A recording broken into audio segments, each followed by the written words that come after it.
Mr. Clerk, we are reporting out of closed session. 2 items. First item, 4.1, fulfillment of a vacancy on the Accessibility Advisory Committee. Sorry about that, Mr. Mayor. Thank you. Through you. The motion for council reporting out of closed session for the first item is that the report be received and confidential direction to staff be confirmed. Mover and seconder. Councillor Gardner, Councillor Weiss. Comments, questions? Court of vote. Court of vote has been requested for the first item of council reporting out of closed session. Councillor Gallo was absent and is absent. Councillor Thompson, how do you vote? Councillor Thompson votes yes. Mayor Mrakas? Yes. Councillor Kim was absent. Councillor Gardner? Councillor Gardner votes yes. Councillor Weiss? Councillor Weiss votes yes. And Councillor Gilliland is absent. The motion carries. 2. It's 4 of us. 4. 1, 2, 3, 4.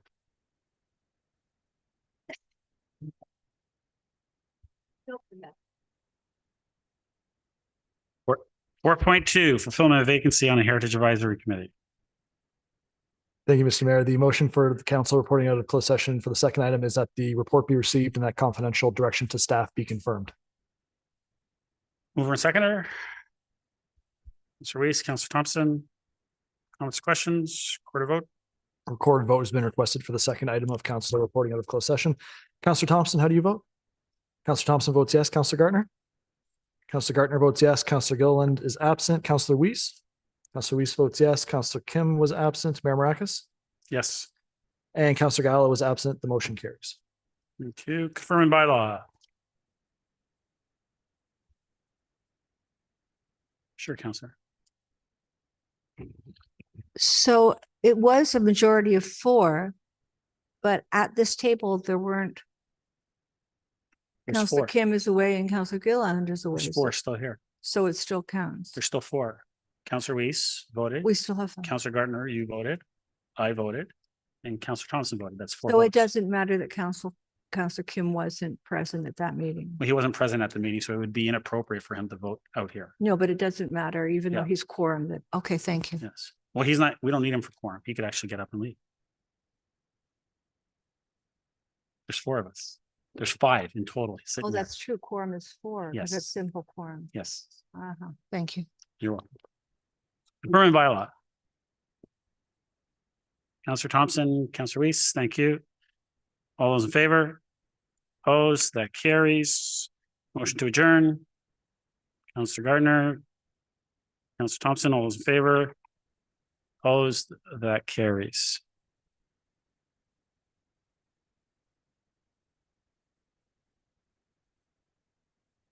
Mr. Clerk, time 7:04. I'm going to call this committee of the whole meeting to order. The town of Aurora acknowledges that the Anishinaabe lands on which we live and work are the traditional and treaty territory of the Chippewas of Georgina Island, as well as many other nations whose presence here continues to this day. As the closest First Nation community to Aurora, we recognize the special relationship the Chippewas have with the lands and waters of this territory. They are the water protectors and environmental stewards of these lands, and as a municipality, we join them in these responsibilities. We further acknowledge that Aurora is part of the treaty lands of the Mississaugas and Chippewas recognized through Treaty Number 13, as well as the Williams Treaties of 1923. A shared understanding of the rich cultural heritage that has existed for centuries and how our collective past brought us to where we are today will help us walk together into a brighter future.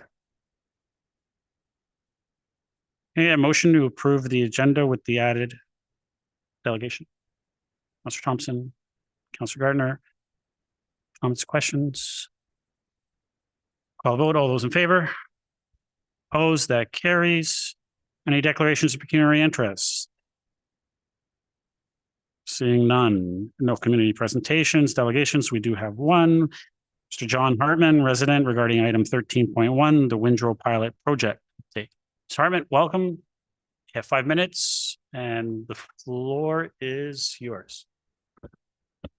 There we are. My name is John Hartman. I've been a resident of Aurora for over 24 years. I reside on Wells Street, and I'm here to share perspective on report number OPS 24004, referred to as the Windrow Removal Assistant Pilot Program, and its possible extension into 24-25. Let me be very clear. I support benefits to seniors and the disabled. I support a healthy community.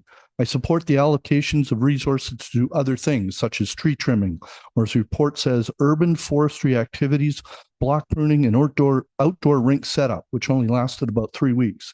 And even whatever it's a waste receptacle restoration program. What I'm not certain of is the cost benefit in 1 year to possible extension to a second year. Why? Well, based on the staff support or staff report, this is what I interpret. We had 1,100 windrows were cleared at 3 different times in 23-24. This represents less than 4% of Aurora's population, as I assumed a 2.5 persons per windrow location of 2,750 people based on a population of 66,000 people, which I got online today from our customer service. The town cleared 3,300 windrows during this pilot. The town allocated 150 hours of staff time for administration, 170 hours of GPS mapping, and 70 hours on training or onboarding for a total of 390 hours. For the 3 snowfalls recorded, we spent a grand total of 17 hours in total using 6 part-time staff. Total staff allocations were 407 hours. We spent $253,000 on this pilot. And yes, beyond clearing a few driveways, we also cleared trees, ranks, and managed, and even cleaned up some waste receptacles. Other data points: 407 total hours equals $620 per hour. We siphoned off $53,000 from the tax stabilization fund. And I ask, you want to do this again? We hired 6 staff for 6 months for $230,000 as per the report, or $38,000 per person for a part-time gig. Maybe we want to look at this as a comp model when we look at the 40% increase being debated by some council members. This also included overtime pay. On a per windrow basis, it costs the town 3 clearings, or approximately $77 for the season for those residents, all for 17 hours of snow removal. So what I would propose is we think before we accept this, that there were 10 to 15 complaints over each snow event, or about 45 complaints overall. Did we ask the other 1,055 locations what they thought? In the staff report, there's 0 information on feedback, impact, or utility in the report. Why no survey? When the town made me get approval for 2 4-way stop signs on Wells Street, I had to survey over 50 residents. Should we not do the same for the extension of a windrow project? The report also notes, and I quote, to fully understand all factors to determine the viability and potential adoption of the program, this can only be achieved through experiencing a traditional winter season. Really? What is now called a traditional winter season? How would anyone define a traditional winter these days? If this is the case, we could be doing pilot programs for years. What would the town think about having a user pay or registration pay fee structure going into 24-25 and have it as a partial cost recovery program, very much like other user fees in town services? This afternoon, I spent some time with a few residents and all supported that type of concept. What would the town think about hiring 2 private contractors, sharing the GPS mapping system as part of the RFP, and have that private company manage the program $25,000 to $35,000 per contract and manage approximately 500 windrows each? I called one contractor and he thought it was viable. How about redesigning the Snow Angel program? Or better yet, how about saying we tried, it was too costly, and move on to more important town investments like parks, playgrounds, new town movable grandstand, safety zones, a better online registration system for recreational activities, speed traps, or other real town priorities. In my opinion, and those I have spoken, allocating almost $250,000 is almost as crazy as sending people to Sweden. I thank you. Thank you. Councilor Gay had a motion to receive and refer to item 13.1. Councilor Gardner, Councilor Weiss, any questions for the delegate? Seeing none, Mr. Hartman, thank you very much. All those in favor? Opposed? That carries.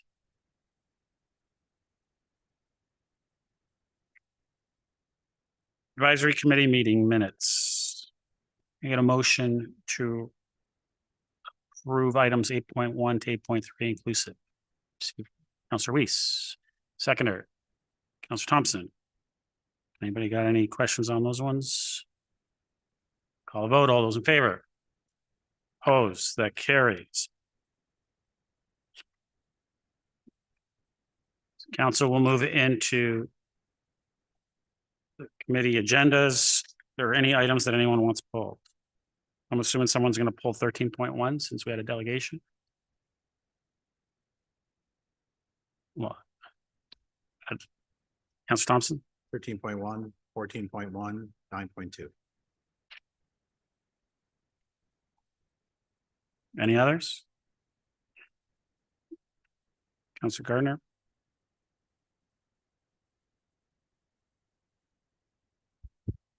Thank you.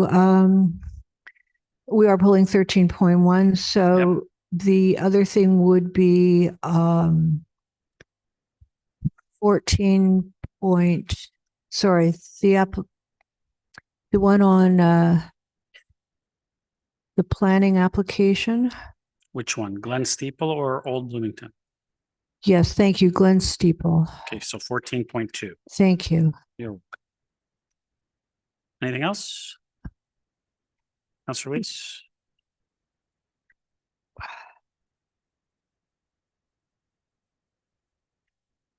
$11.2. Okay. Any others?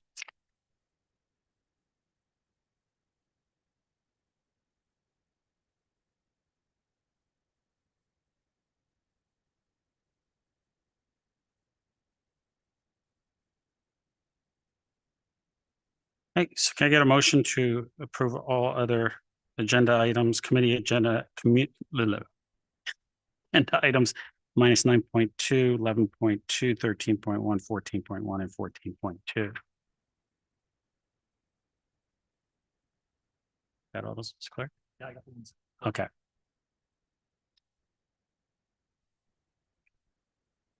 Councilor Thompson. Oh. Just want to get it on the screen first before I ask. Is there a seconder? Councilor Garner, thank you. We'll just get it on the screen and then I'll call for the vote.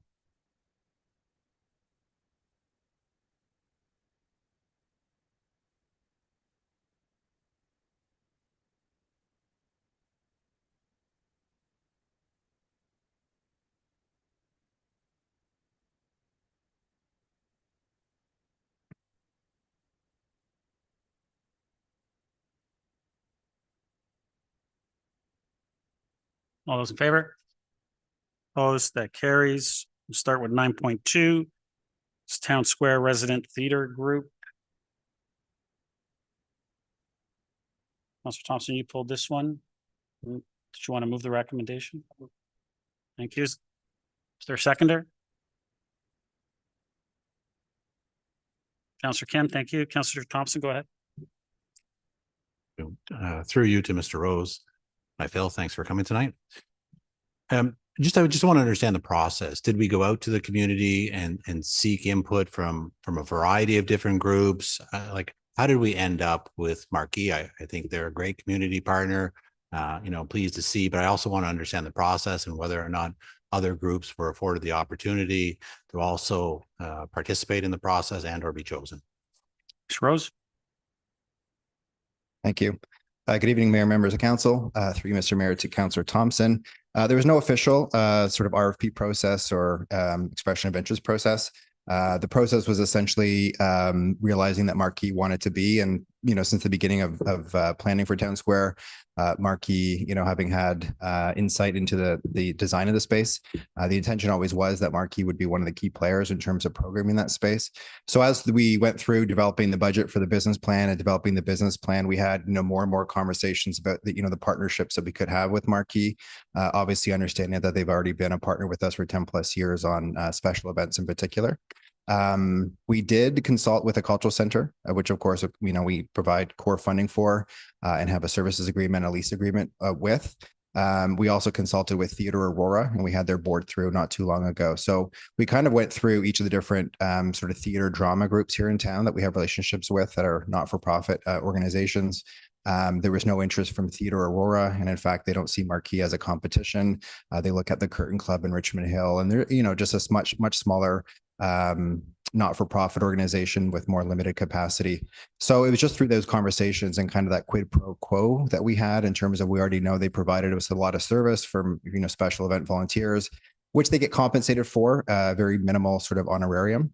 And it was really just, the opportunity to say that we want a group that we've had a relationship with that's been successful for over 20 years in the community to be an active, partner in Town Square. So that's how it transpired. We had a number of conversations with the executive director and some of the board members, and really, through those conversations is what we're presenting here today. I'm looking for council's feedback on. No, that's Councillor? great. I just, I just wanted to make sure that we made those connections with other groups in town, just to be able to see if there's any interest or not. And at the end of the day, whenever we go through these processes, what we don't want to see is after the fact, another group come and say, we didn't know, we would have been interested, but obviously you've done that due diligence, and that's great. Thank you. Thank you. Councillor Reese? Yeah, thank you. Mr. Rose, a couple of questions. The first one has to do with the finances here, where you say on page 5 of the report that assuming a 1.75 rate of inflation, you're looking at from 24 to 28, and the total amount of this discount is 141,665. And then in the financial implications, you suggest it will forego, the town will forego 47,222. So I'm just wondering about how you reconcile that math in these two areas, because I didn't quite get the implication there. Through Mr. Mayor to Councillor Weiss. Oh, sorry, through you, Mayor, to Mr. Rose. And just to clarify, so the number of, so if we're looking at that number, as you mentioned in the 2025 number, we're estimating $34,500 in revenue that we're going to receive from the Marquee for using about 390 hours in various spaces in Town Square. So if you add the 25% on top of that over the course of those 4 years that we show in the report, that's the delta. That's the $47,000 of basically revenue that we're going to forego by entering into this 5-year relationship. We do make the point in the financial section, though, that we have an opportunity by developing new programming with Marquee to have more revenue come in through that partnership. And we've been exploring what that might look like, dinner, theater, pantomime, and programs such as that. Okay, thank you. That explains that one. The other question I have, and it's on the heels of Councillor Thompson's, knowing what we do in terms of permitting to be able to allocate permits, do you have an allocation policy through Mayor to Mr. Rose? Is there an allocation policy in place anticipating that there may be competition for this space, as we do when we have sport fields and all the other types of things that we have to permit? Have you thought about that? Is there something in the works for that so that we can anticipate it in the future? Mr. Rose? We do, in fact, have a space allocation policy specifically for Town Square. I think we brought that forward to council in 2022 for approval. If I remember correctly, it might have been 2023. It's based on the ice allocation and field permitting policy that we already have. So it does have a priority matrix in there, which itemizes, which organizations are going to be given priority if conflicts occur. So of course, the town is at the top of the list, and then the library and the cultural center are sort of second and third. And then we work our way down through that list. I think fourth on the list is local cultural partners that we want to work with. So we do anticipate that there's going to be a lot more probably demand for space than we have supply for. And we've already been dealing with that with the cultural center, for example. And it's really just through that dialogue and that conversation that we're going to resolve those. And typically we've been pretty successful in that. So we imagine that might be the case with Marquee, but each organization has flexibility and are willing to work together to resolve those issues. Councillor? Thanks. That's all I have. Thank you. Councillor Gardner? Thank you. When we had I'm going to call it an informal business plan, I don't know if you were here yet, Phil. There were a lot of community groups that were interested in using the theater space, I think especially, but at a discount. So are we saying that because of these contributions to the town, this group is able to are able to get a discount? It's not just because they're a community group, when actually they're probably a not-for-profit business, but there were a lot of community groups that wanted to use the space. So are we setting a precedent here, which is fine with me for community groups? Mr. Rose? Through Mr. Mayor to Councillor Gartner. I guess we are setting a precedence in some respects, but I think Marquee is the only local organization that can fulfill the criteria that we're looking for. We're looking to be able to provide that discount of 25%, but we want something in return. And Marquee has shown over the last 10 years that they're willing to provide that to the town. So, hundreds of hours of volunteer service that they provided, that will continue a relationship in terms of helping, market and promote the programs we're going to have at Town Square, and also a partnership on the programming that we're going to be doing there. So when we developed this, where we started working on this relationship and developed, where we are now as far as the agreement is concerned, we're very confident that there's no other local organization that could meet the criteria or has the type of history and relationship that Marquee does have with the town. So I guess there's a precedent there, but I don't think there's going to be a lot of organizations coming forward saying that, can we have the same deal? Because they don't have the capacity to provide what I think Marquee has provided us in the last 10 plus years. Councillor? Through Mr. Mayor, apologize for not doing that before. There are a lot of community groups that can't provide the contributions, the volunteer contributions that Marquee can, because they have a lot of students. And in truth, it's a wonderful addition to Aurora. But in truth, it does provide all of these services they provide. It does also provide them an advertising opportunity. So if you would just kindly take a look back at that report, I think it would, I don't remember the date, Mr. Durand, our clerk, could help you. But if you could just look at all those other community groups who expressed an interest for a discount, but are just solely based on volunteers, I would appreciate that you look at that and perhaps send us a memo of other deserving groups that you think would be, or that council could consider. Mr. Rose, Thank you. Can you gather that information and maybe send something to council before council meeting at the end of the month? Okay. Yep, go ahead. To Councillor Gardner. We also are going to be addressing that on May 7th. We're bringing forward the Refresh Cultural Action Plan. And we do address that a little bit in the plan in terms of what the relationships that we need to have with our cultural partners and how we can support them, potentially through some communication support, potentially through some preferred rates for some of our spaces. So we're trying to address that. We're trying to address it sort of in the cultural action plan. But certainly in the interim, I will bring information forward and share it before the next council meeting. Thank you. Councillor? Yep. 1 sec. Go ahead.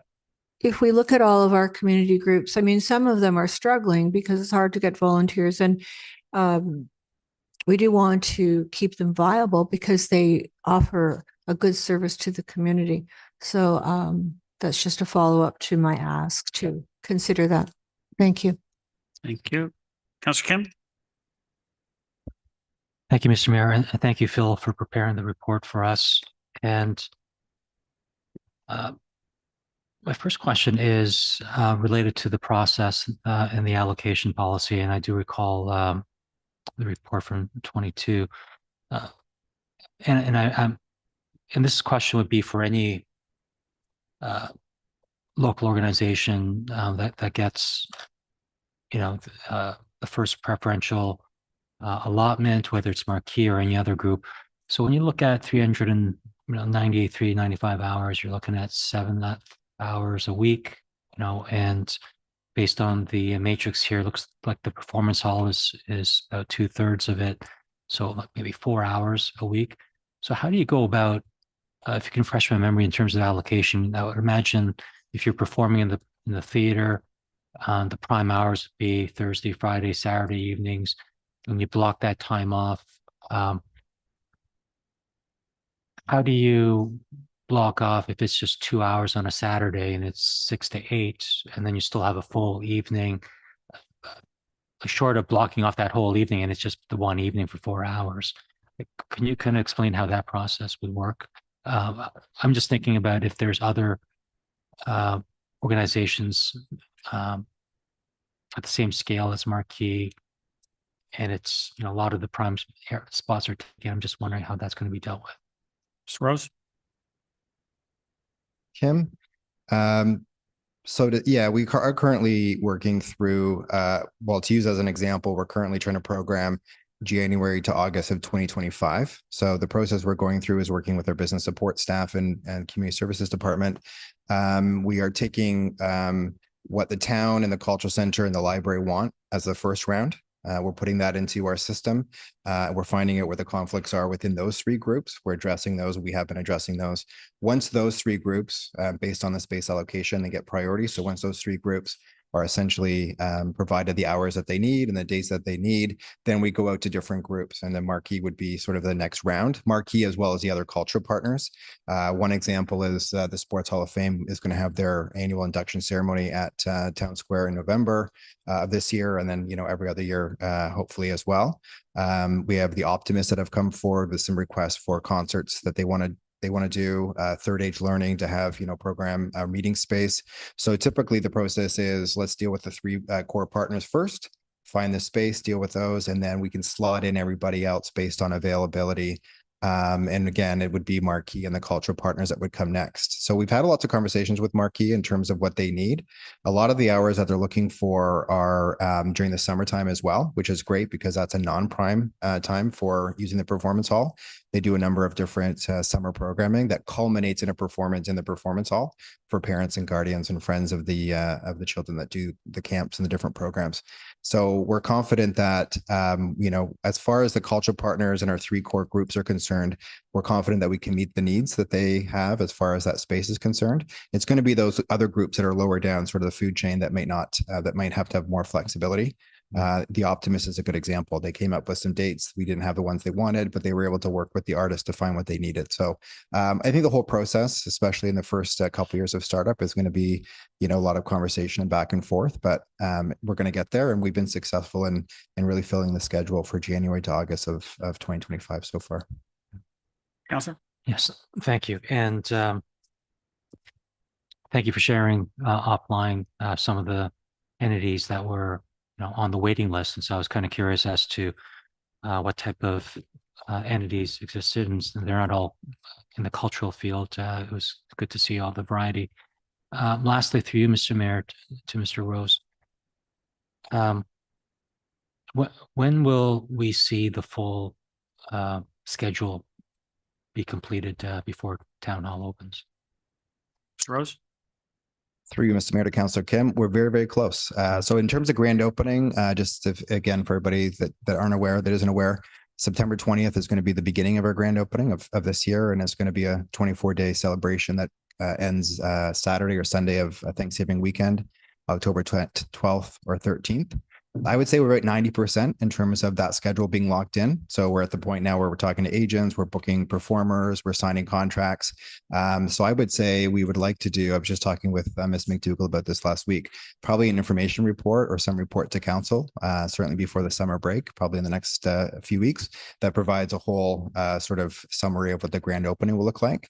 And then if you look beyond the grand opening, we have a number of performances we're going to be doing through October, November. And then, as I mentioned, we've already figured out what we want to do from January to August of next year, and we can present that at the same time. And the cultural center is the same. They're going to be putting probably between January and August of next year, 19 performances or 19 activations in the performance hall. So we're very, very close. I would say probably within the next 2 or 3 weeks, we can provide that information to council. Councillor? Great, thank you. We're all excited, and thank you and your team for your hard work. Councillor Thompson, second time. Thank you. Again, through you to Mr. Rose. Phil, the way I read this is that if council approves it, staff will go away and negotiate and finalize and execute the agreement. Is the intent to bring that agreement back to council for us to be able to see it prior to execution? Mr. Rose? Through Mr. Mayor, we are certainly happy to do so. And if that's council's will, by all means, we'll come back at a subsequent date. We've already been negotiating a little bit back and forth. So I think to finish the agreement, get it to legal for their review and comment, and then back to council, probably, within a month, we can do that. I guess Councillor? for myself, I'm trying to understand whether or not what we're really looking at is closer to a lease agreement or closer to a service agreement. Through you to Mr. Rose. Mr. Rose? Through Mr. Mayor, we're structuring more as a services agreement. which is about leasing a specific space, and it's more about providing a service within the space that we provide. It won't be too dissimilar to what we do with the cultural center, obviously not as detailed, but something similar that, we provide this space and this should be, happening in this space. A license agreement is a possibility as well, but I'm thinking of a services agreement. Certainly we'll ask legal for their opinion on what's best, but that's the direction we're going in. Counselor? Thank you. And that's the sense I got in reading it, because it talks about the parameters, but at the same time, it doesn't imply that there are any other financial implications outside of the discounting of the space. But at the same time, there is talk within the report about, opportunities to collaborate and work together and develop new programs, which sort of implies that there will be some sort of either cost sharing or perhaps costs associated with the development of new programs. And so I think for myself, if we're gearing more towards a service agreement based on, past history, for myself, I'd like to get a better understanding of what we're committing to over the next 5 years. And so I think at least a little bit more details about what's going into the agreement for me to be comfortable approving it. Counselor Gardner, second time. Thank you, Counselor Thompson.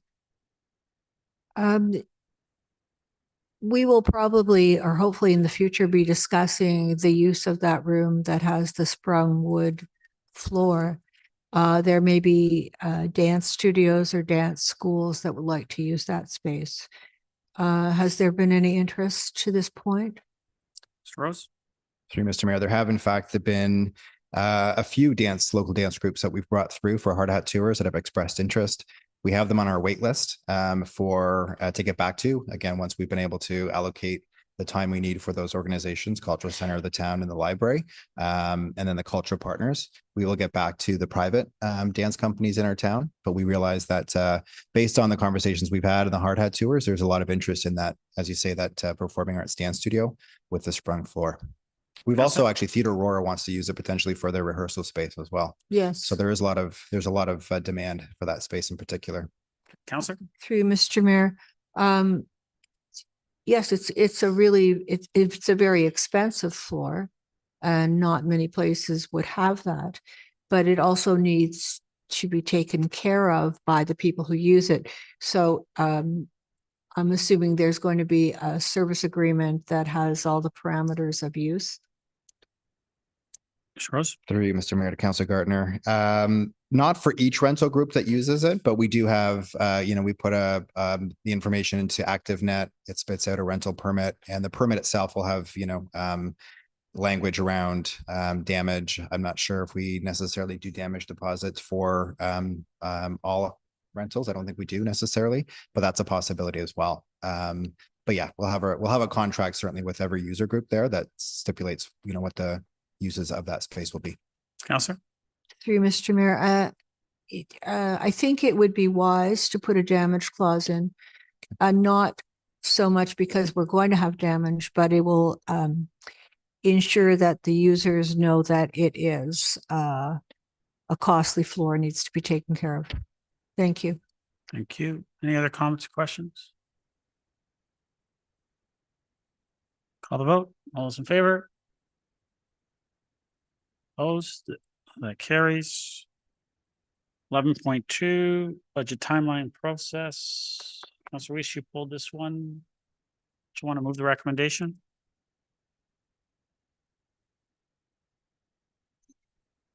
One. And I'd like to have it separated from 2 and 3 because I'd like to speak on it. You want me just to receive it at this point? Yes, let's move to receive. Seconder? Mr. Thompson, go ahead, Councilor Weiss. Yes. First of all, I want to thank the authors for putting this together, and particularly looking at the asset replacement funding gap requirements. That's a good heads up for us of things to come in the future. So thanks for that. My major reason for pulling this had to do with the budget deadlines and the milestones. And that's why I asked about number 2 and number 3 there. My question is about what is suggested in here with respect to the legislated timelines that are asking us to have this done by the 28th And you're suggesting it moves forward by 3 days. Could you, through you to Mrs. Wainwright Van Kessel, what the urgency is on the 25th versus the 28th? Because it's 3 days that we have to take a look at amendments and. Ms. Wainwright Van Kessel. Through you, Mr. Mayor. So the main reasoning is we just typically schedule the budget committee meetings on Monday nights. So this would be consecutive Monday nights. And also with it getting closer to the Christmas season, there's tends to be a lot more activities that happen towards the weekend. So the 28th would be a Thursday evening. So there might be a number of other activities that could be requiring council members' times. So it's easier for us to get a quorum on a Monday night than it would be on a Thursday. With it being 3 days, I don't think it's a significant shortening of the time period. Counselor? Thank you. Good explanation. But we don't know what the pressures are going to be on the budget because it's a new budget. It's a very important document. And if council needs an extra 3 days, I think what I'd like to do on this, this motion is to do a friendly amendment on the third, what it says that the timeline for amendments to the proposed budget be reduced from 30 to 27 days if approved by council. Through you, Mayor. Sure.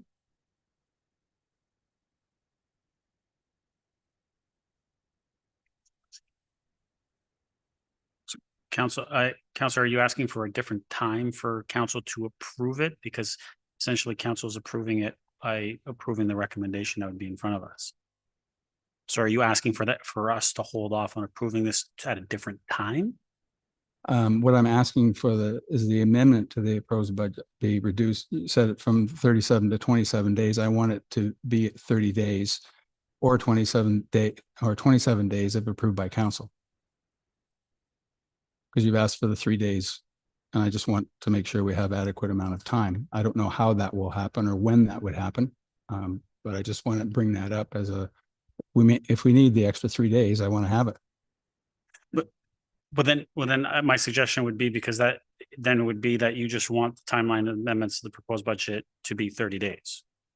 Because if you put 30 days, 27, if approved by council, if we approve that, and then we approve it at the end of the month, that means council has approved 27 days. Good logic.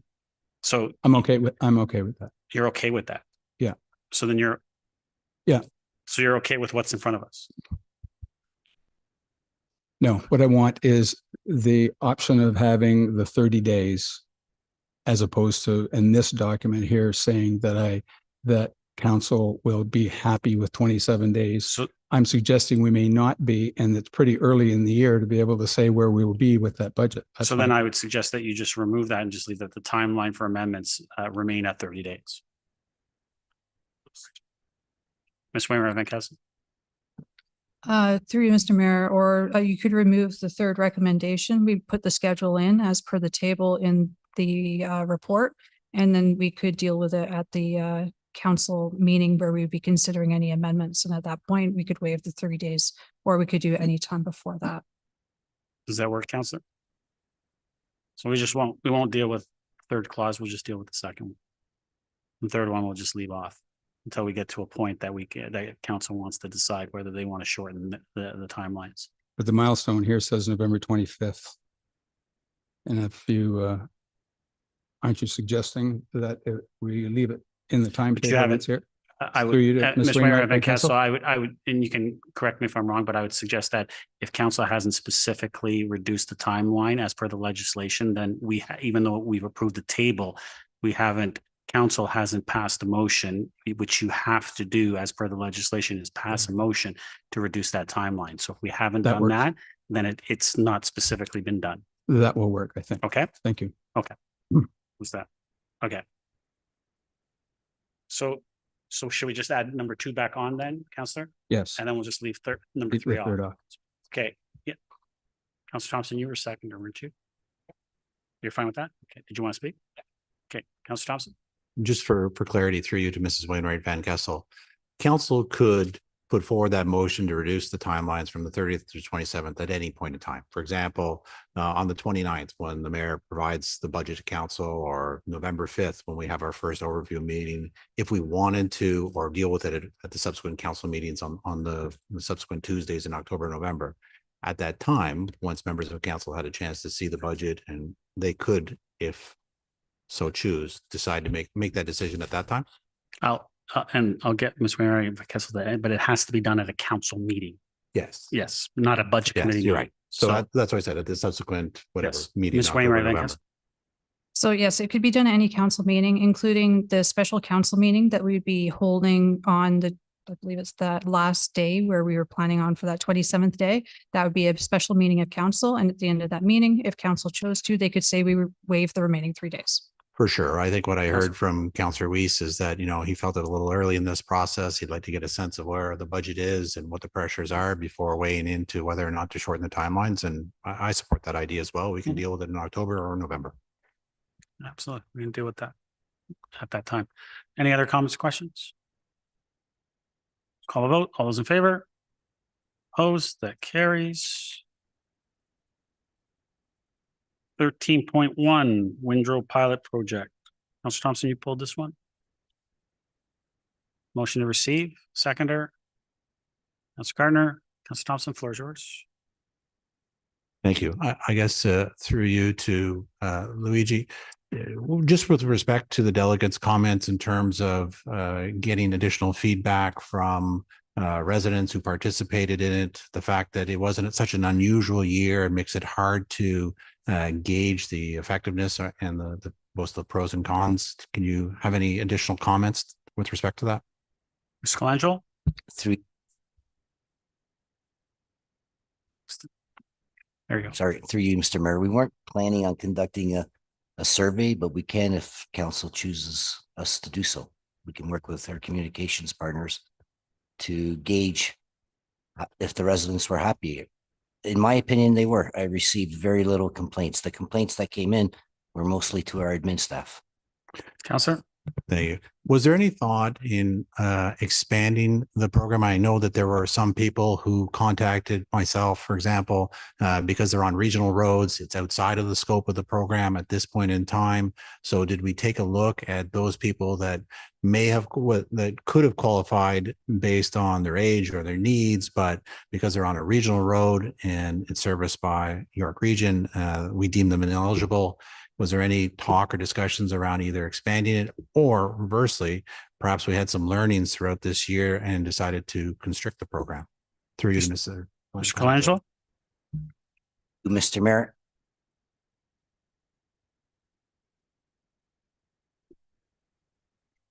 Through you, Mr. Mayor. Regional roads, or residents that live off a regional road were never part of the program because we don't control how many times the plow goes up and down the road. Now, in a normal winter season, you could have as high as 20 plowing events, and we just we wouldn't be able to offer that service every time the regional plow went by and filled their driveway in. So, which is why we eliminated that, along with, we've had multiple discussions with many municipal partners, and all of them do not include residents who live off regional roads for that reason. I think what's hard to gauge the overall effectiveness is yes, it was such a mild winter. There wasn't a lot of use from a Windrow perspective, but certainly the staff were out doing other operational maintenance. I know I had a conversation with the CEO with regards to trimmings and so forth. Is it possible to provide some more details in terms of, utilizing them for other services and how that also provided some operational savings or benefits, as opposed to, had they not done this, would there have been additional costs to bring people on throughout the course of the regular year, just to be able to give us a better picture of how the program unfolded and how we were best able to utilize the people we brought on as a result of the mild winter. Through you to Mr. Colangelo. Mr. Colangelo? Through you, Mr. Mayor. When the program was approved by council, we were unaware of how many residents would apply for the program. In 2008, only 39 residents applied for the program. So we were figuring 300. But then when we received 1,100 applications, that's part of the reason for the ask for the 6 seasonal staff. In total, when this report was created, we only had gone out 3 times. Since then, we went out 2 additional times in the end of March. We use a seasonal staff and full-time staff to do that, a total of 9 trucks, and they each had over 100 and change locations depending on which ward they were in. So the work that they did over the winter certainly helped our parks department, urban forestry, which was lacking. They were really behind on that. So I can ask the parks manager to provide additional support. I can send an email to all council if that's the direction you want me to. I can only speak for provide more. myself, but I would appreciate a little bit more information if possible between now and council at the end of this month. We can do that. Mr. Clevenger, can we get that by council? That Yes. information? Appreciate it. Councilor? That's it. Thanks. Councilor Reese? Yes, and following up with that, I also had the concern about the winter that we had, and what would happen if we had a typical winter. And I appreciate what the delegate was saying about efficiency and the cost. Had we had a large snowfall this year, we would be talking about something different. I recall also when we talked about this at the outset, we were talking around $60 a windrow or something. And I think that this is well over that. So we dodged a bullet by the winter this year. But I wonder if through you, Mayor, would it be possible for you to also look at alternate models of delivery that may be a little more efficient than what we have right now? The delegate mentioned other contractors and what contractors would do if they were going to be subcontracted with this. Would it be possible for you before this comes back to council to have a look at the other options that are available to us through you to Mr. Colangelo? Mr. Colangelo? Through you, Mr. Mayor. Councillor Reese, we did ask our current road contractor to provide a quote. At the time of asking them for a quote, again, we were unaware of how many driveways would be required. We estimated about 300. I believe the price was in excess of $150,000 from them. And because of that, we in turn, as I said, we discussed this with many municipal counterparts in York region who offer this service. We felt it would have been cheaper to do it in-house because the program was delivered without any additional equipment. We used all our current equipment. It was just the ask for the 6 additional bodies. Councilor? So if I read you right, then based on your the research that you did with our road people, that you feel and still feel that this is the best use of our taxpayer money for Windrows, not just last year, but you intend to go through for it this year without taking a look at another option, perhaps through you to Mr. Colangelo? Mr. Colangelo? Through you, Mr. Mayor, yes, with the many discussions we've had with municipal partners, they all do it differently. We felt this was the cheapest way to do it was through in-house staff and using in-house equipment. Okay. Thank you. Councilor? Councilor Kim? Thank you, Mr. Mayor. I recall, 5-7 years ago, we had staff reports with respect to the cost of windrows and the experience of our fellow municipalities adjacent to us. And based on those findings, I was not a big proponent of windrow service.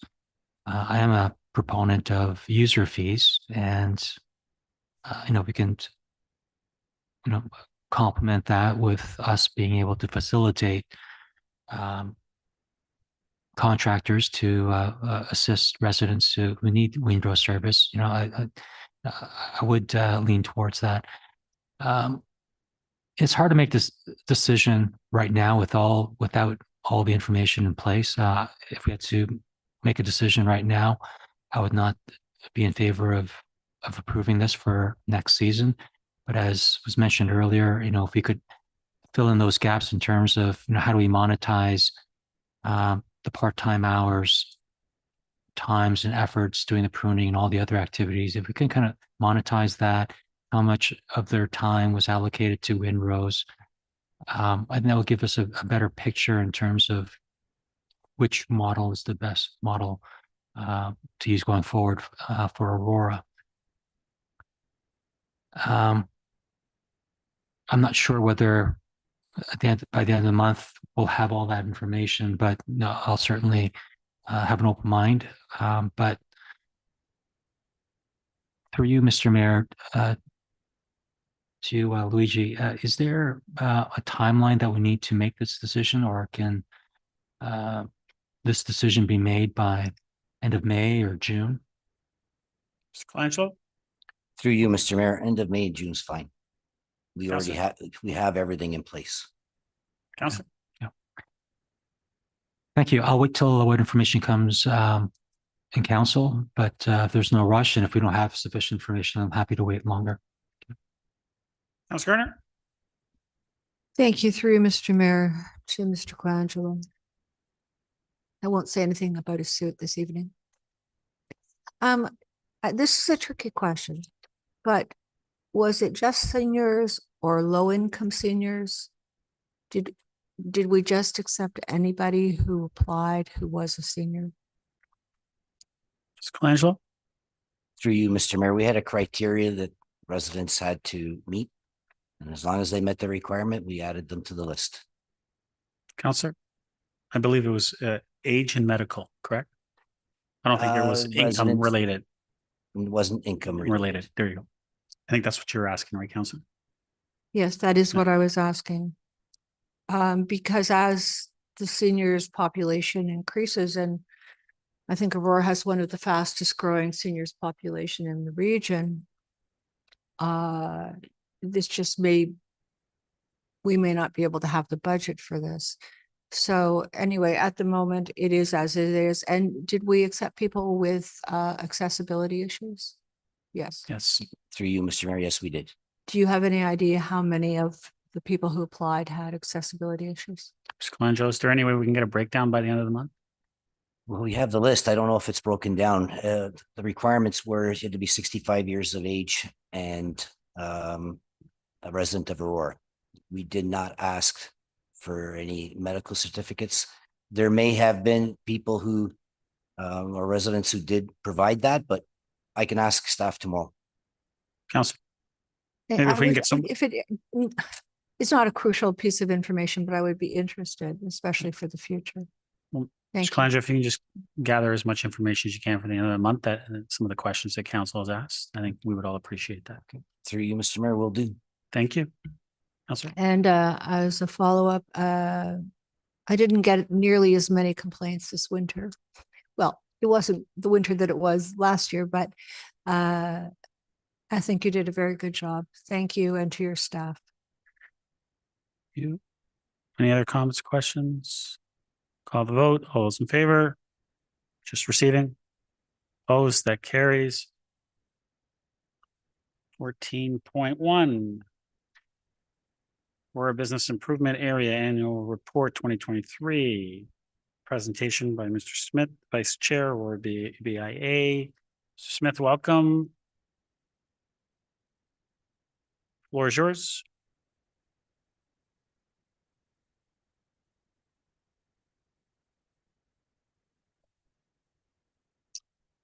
Good evening, council.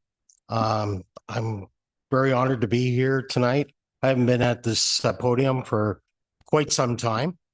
I'd like to recognize some of the people that have joined me today. Some members of the Aurora Downtown BIA Board, as well as BIA members.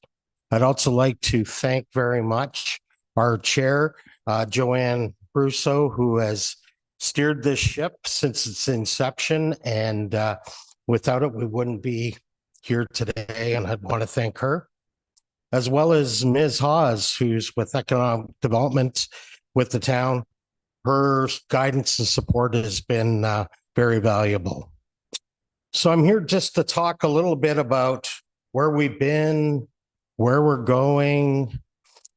So let's start, first of all, with the BIA boundary, as you can see there, it is quite small, actually.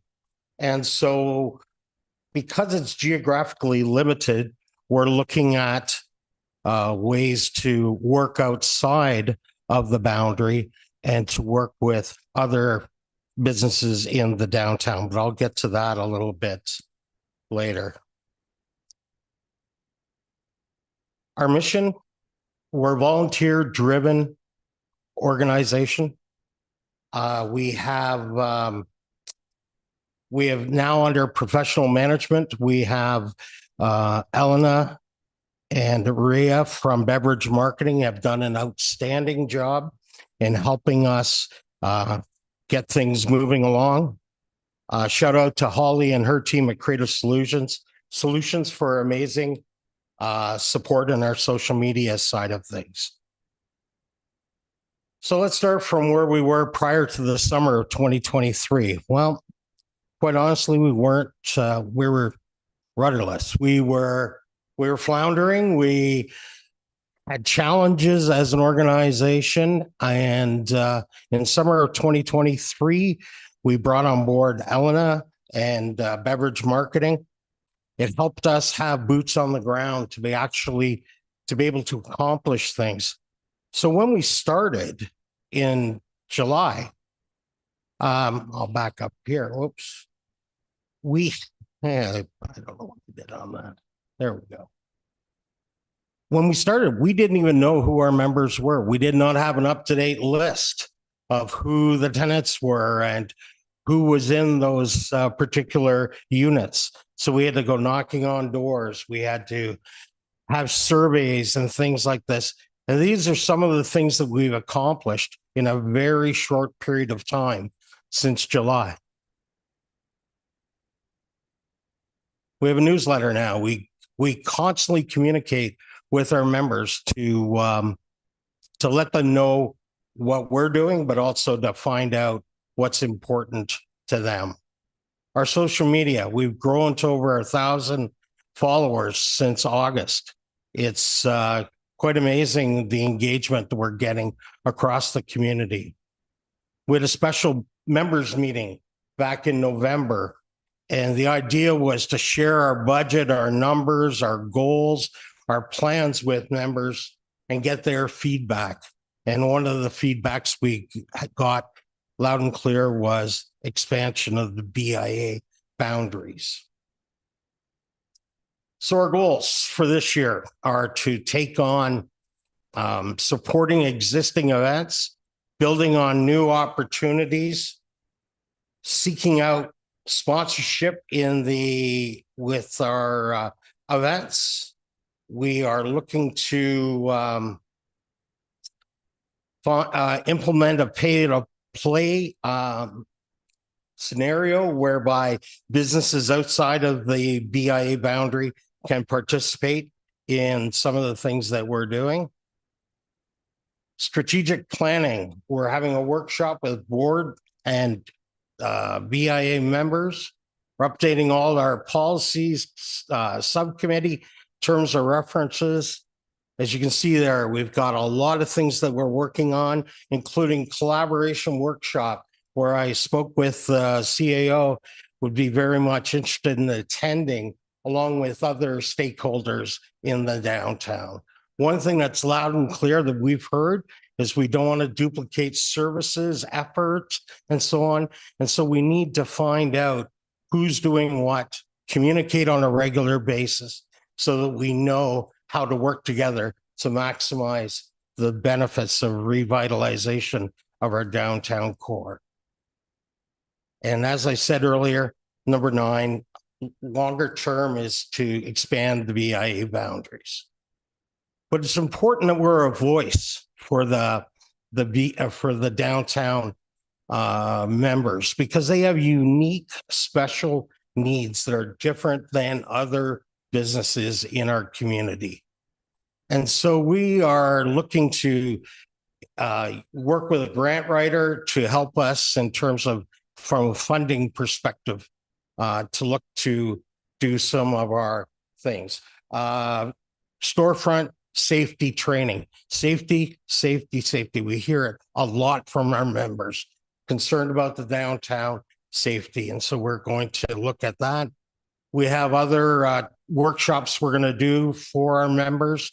And last was the part I talked about, a collaborative workshop with town partners, town square, chamber, traffic advisory, all these various ACTEV, all the members in town square. Okay, so these are just some of the events, the collaborations we're looking to do in 2024 and early 2025. Financials from 2023, we had cash of $65,400 for the year. We have a surplus of $21,064. And this includes carryover from a grant we received for $25,000 during COVID to help us attain a professional coordinator. So here's our budget for 2024. It's broken down, as you see, it's quite a sizable increase, but we feel it's necessary if we're going to continue the good work that has been done over the last 9 months. These are investments that we feel and our members feel need to be made. I like to point clarification. Administration on the bottom is $11,300. That includes an audit that we need to have as part of the town bylaw, as well as our insurance. What's not indicated there is we also pay HST, which is non-recoverable currently, which is like another $12,000 approximately. So as you can see, those fixed costs are quite significant. And we're working with town staff. We're working with ways to try to reduce some of those financial pressures we have on our budget. So our total budget, our BIA levy request is $74,778. We are going with using our surplus that we have. We are requesting a contribution from council for the amount of $20,000 to go into our reserves. And the reasons for that are between the time we get our money from the levy, which when we come now, from January 1st, we have to fund a lot of things. We have contracts with people and so on. So we need to have some dollars for that. Also for grant writing, if we do get an opportunity for a grant, we're going to need to be able to pay out those costs and then recoup the money back from the grant. So that pretty well sums. Any questions? Thank you, Mr. Smith. Council, if I get someone to move the recommendation at the first and then second, and then I'll ask questions of the presentation and the report, and we can move forward any amendments at that time. So move. Councillor Weiss, seconder. Councillor Kim, thank you. Comments, questions to the presentation or to the report? Councillor Gardner, go ahead. Thank you for coming.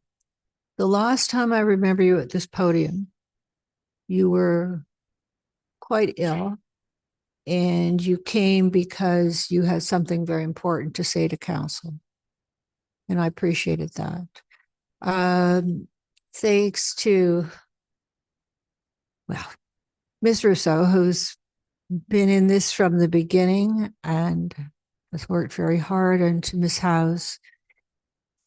I like what you said, and I would support your request. Thank you. Councillor Weiss. Yes, thank you. And through you, Mr. Mayor, to the delegate, Greg, you mentioned about the boundary and expanding the boundary. Can you give me a little bit on, I mean, I've been lucky enough to work with you on this board, and I've seen the work that the board has been doing from a development standpoint and a direction standpoint. But I think it'd be important for you say a little bit to the council about the expansion of the boundaries and how important that will be, and tell me how long that may be over the next 2-3 years, whatever you anticipate. Mr. Smith? Through you, Mr. Mayor, the process is lengthy. Well, there's a lot of work that needs to be done. There's knocking on doors and talking to people outside of the BIA. There's requirements in terms of then letting them know that they are being considered to be part of the BIA. There's a whole process that needs to be followed. I would say it's probably a 2 to 3 year process. Okay, thank you. Counselor?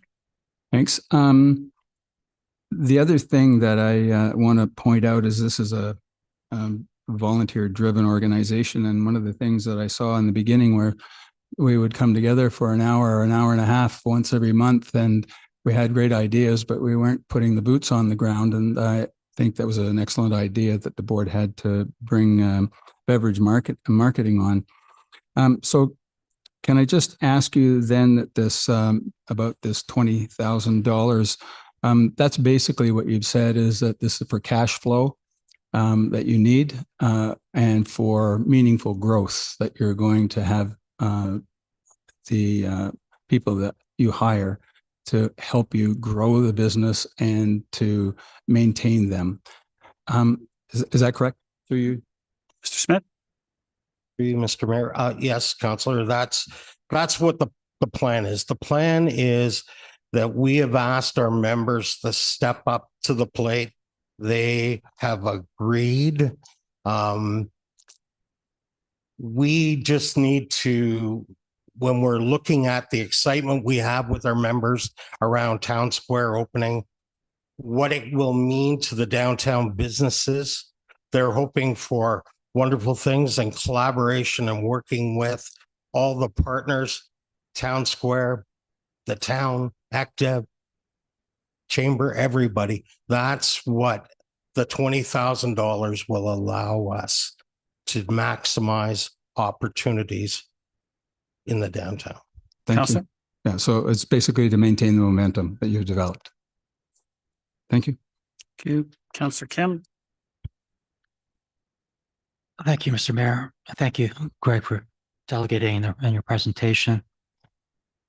If I recall, in February, staff came with their own report, and they essentially recommended to repeal BIA designation bylaw number 6128-18, thereby, dissolving the BIA.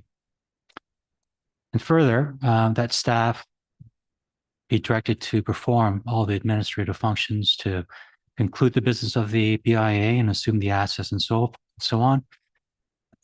Excuse me. And to essentially give the responsibilities of the BIA to the Aurora Economic Development Corporation. Council voted against that at the time because we wanted to hear from the members of the BIA. And so while you're here, can you give us your thoughts on that? And I'll ask you other questions beyond that. Mr. Smith? For you, Mr. Mayor, Councillor Kim. Absolutely. We have struggled with some of the recommendations that are in the report. We have a strategic planning session we are putting together shortly to address a lot of those issues that were identified. Some of those issues might be resolved with expansion of the boundary, i.e. mix of businesses and so on. But yes, we take those concerns as addressed very seriously, and we plan to get to work on them right away. We just finished with our AGM not too long ago, and now putting together this, but it is one of the top things on our agenda to address those. Counselor? Thank you. And through you, Mr. Mayor. Greg, one of the biggest constructive feedback that staff gave was that there was a duplication of efforts and there need to be some streamlining. Do you agree that there are duplications in certain areas and that perhaps there could be streamlining? And if so, do you think those are areas that perhaps the BIA should be taking on instead of a different entity? Or like, what's your view on that? Mr. Smith? Through you, Mr. Mayor, Councilor Kim, as I identified, we were going to put together a workshop with all of the stakeholders to identify exactly that. Who should be doing what can we work on collaboratively together, instead of duplicating the service and sometimes triplicating the service that might be being done within our community. And I think that the only way we resolve that is to get into a room together. Everybody does a 20-minute presentation on what their organization is doing, their goals, their mission, their objectives. Everybody has conversation following that, and we look for synergies to work together, and be mindful of the scarce resources that we have. Just a further thing that I did reach out to Mary Lee Harris, the chair of the Economic Development, and also talked to Tim Hamill, who is the chair of the Downtown Working Group. I outlined what we were looking to do and that I'd be coming here tonight, and we'd be asking for the $20,000 for the reserves, and they were both supportive of that. Counselor? Thank you. And lastly, through you, Mr. Mayor,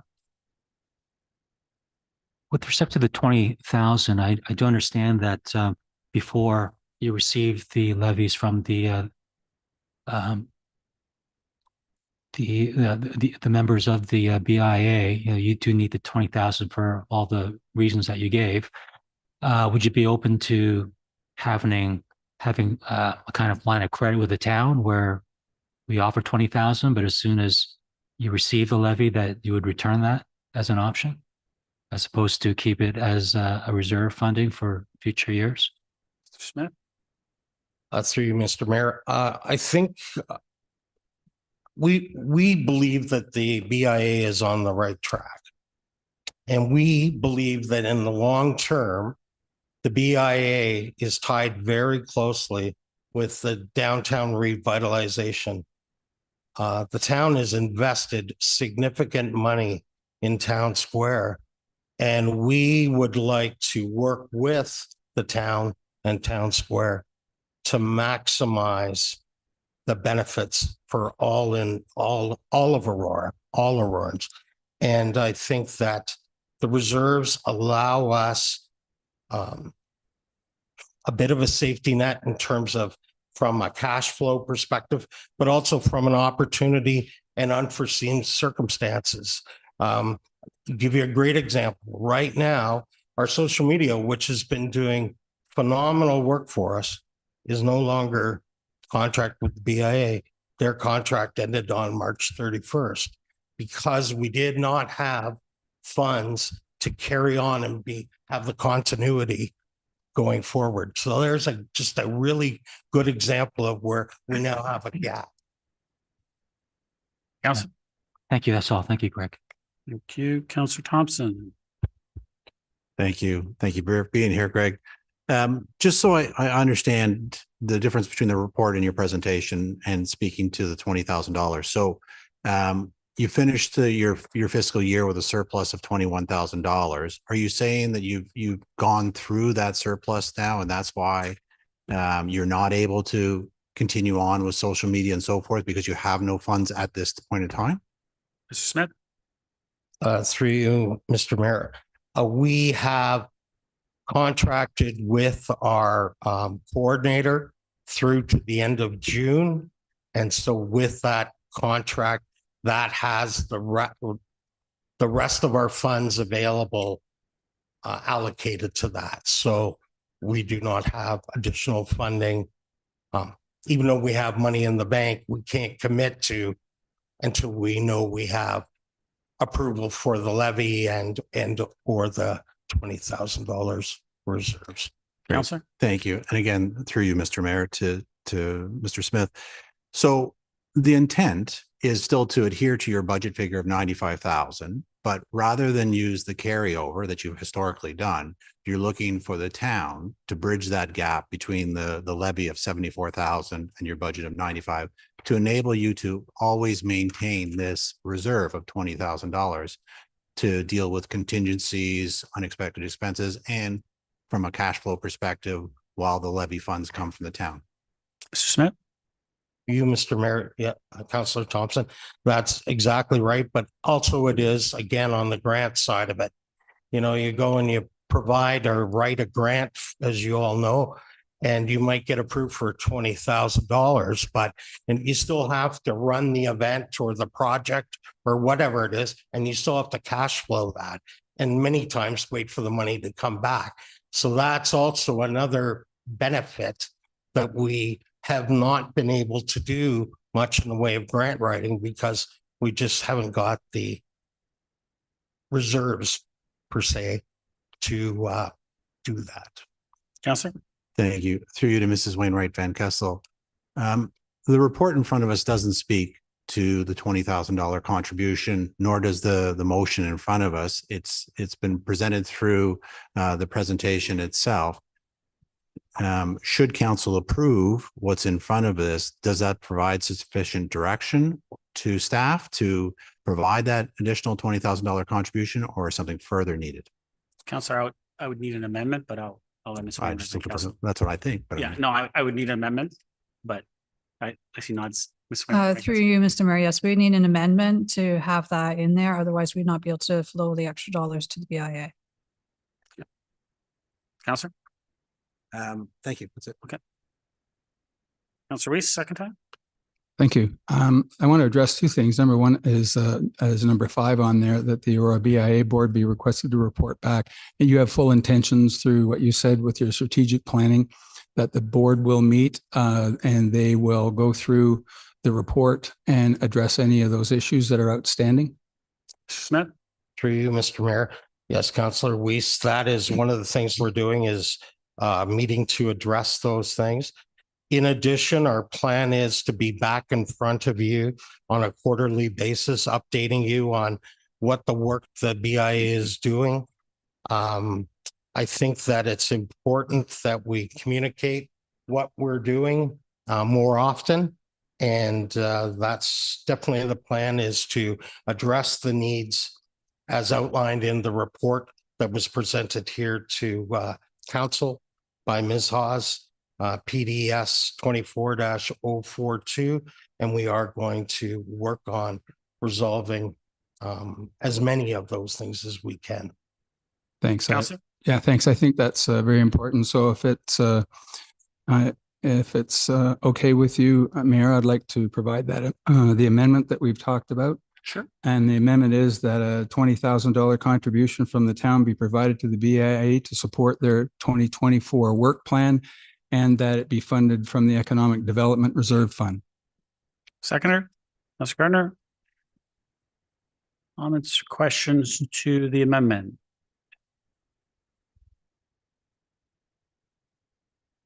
Councillor Thompson? Through you to Mrs. Wainwright Van Kessel. Is it possible to structure it at this point in time as a loan, subject to the report that'll come to us on June 30th, that if council is supportive of the report and the future plans for the BIA, then it would be converted into that grant. Otherwise, it would be collected back. Ms. Wainwright Van Kessel? Through you, Mr. Mayor, if the amendment was modified to include that, then that's the direction we would take. Councillor? Thank you.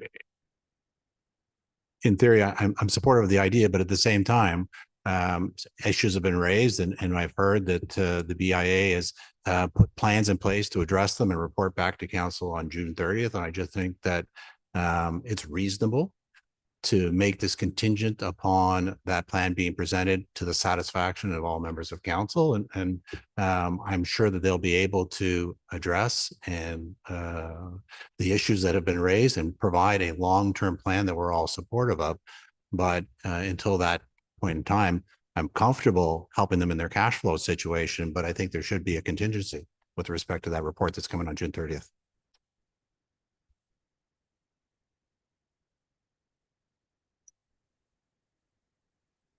Councilor Weiss, I'll leave it to you. It's your amendment. Like to ask the delegate if he believes through the work that he has planned between now and then that that's reasonable. And I believe it's a reasonable request, that it's contingent on completing what we have in number 5. But I'd like to ask the delegate to make sure that that's okay Absolutely. and that they have time to get this done. So Sure. through you to the delegate. Mr. Smith, would that be okay if we did a contingent upon when you guys come back with your report in June? Through you, Mr. Mayor. Yeah, I guess that would be fine. The only thing that I could say though is upon dissolution, if that ever was to be decided upon, the assets would all revert back anyways to the town. So I guess technically speaking, any money that we would have, if that was to occur, and any assets would revert back to the town anyway. So, and just so maybe I can clarify, and maybe Councillor Thompson, correct me if I'm wrong. My understanding of what you were asking, Councillor Thompson, is that we don't hold off from once it's approved from them being able to access those funds. It's just that the funds would be accessed, but as a loan, essentially. And then after that report, if everything is satisfactory to council as a whole in the majority, then it would be moved over as a grant, essentially. So they would still have access to money. They wouldn't be waiting until that June time to get access to that money. So I think that's, is that what you're? Yeah. Want to hold it up. Yeah. But I just think that part of the motion in front of us is contingent upon a report coming back. And so I'm just tying the two together. Okay. I just want to make sure, I understood what he was asking for. And I just want to make sure we were all understanding. That's not what's on here. I know that's not what's on in front of us right now. Mr. Seo, did you want to add something? So, Mr. Mayor, I could suggest that if we just put the word conditional in front of contribution, and we can work out those details at the staff level with the BIA. Perfect. I'm That fine a with that. $20,000 conditional contribution from the town be provided to the BIA to support work. Councilor Weiss? That's fine. Councilor Gardner? That's fine. We're just putting conditional in front of contribution. Oh, go ahead. Through you, Mr. Mayor, if this turned out to be a loan, of course, it would be interest-free. We'll work out those details and we'll get them all back. But yes, It Well, needs to be yeah. interest-free. Yes. Thank you. we'll just do it. So if everyone's good, I got the mover and the seconder conditional. And we all understand what we're doing. Okay. Any other comments, questions on the amendment? Call the vote. All those in favor? Opposed? And that carries back to the main motion as amended. Councillor Weiss, you have the floor, unless you are. I'm fine now. Thank you. Councillor Kim, second time. Thank you, Mr. Mayor. So I just want to better understand where we're at with the BIA then. With regards to the staff report in February with its own recommendation, are we, those of us, some of us who voted against the staff recommendation at the time, it was based on the knowledge that we did not have the knowledge of what the BIA membership perspective was. So now that we've heard from Mr. Smith and perhaps others, are we anticipating another staff report based on a more fulsome knowledge, or at least we're more fully aware of this context? CCL. Mr. Mayor, I'd suggest that as a result of the process that the BIA is going to go through, the town will certainly be there represented as part of that process, and we could offer a follow-up report or a supplemental report to the BIA's report in June.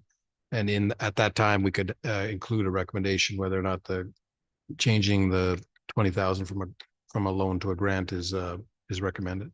Council. But in addition to the loan or the grant, the dissolution of the BIA or the continued existence and business of the BIA, would that be part of the staff report? CCL. Through you, Mr. Mayor, Yes, I think we're on a different path now. I think the BIA is determined they're on a different path now, and there seems to be some momentum behind a more positive outcome. But certainly, if that fell flat, and if we didn't see the kind of sort of rallying that is expected by the BIA in the months ahead, then staff would absolutely raise that to the attention of council. Okay. Thank you. Councilor? Thank you. Thank you. Any other comments or questions? So now before I call the vote, Mr. Smith, thank you very much for coming this evening. And thank you to all the BIA members. Joanne, thank you for all the work that you do as well. I am supportive. You know what? I've talked about the downtown for my entire 9 years being on council. And I firmly believe that the downtown is a strategic and key part of our town and in the growth that we're going to experience over the next 5 to 10 years. And if we are to have a successful downtown, not only do we need the investments that we've made as a council, but we need a fully functioning BIA, and we need all of our organizations working together collaboratively. And I'm very glad to see that was in the presentation, that the chamber, that our Economic Development Corporation, that the BIA and the town and council, all of us working together, because it's going to take all of us if we're going to have a successful downtown that the entire GTHA is going to be envy of. And so I'm looking forward to that. I'm looking forward to this, to continue working with all of you to make sure that we do have the best downtown. And it's going to be exciting when we open that town square. So call the vote. All those in favor? Opposed? That carries.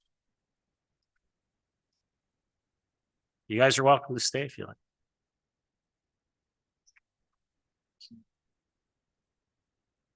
14.2, application for official plan amendment for, this is the 15 Glensteeple Trail. Councilor Gardner, you pulled this one. Did you want to move this?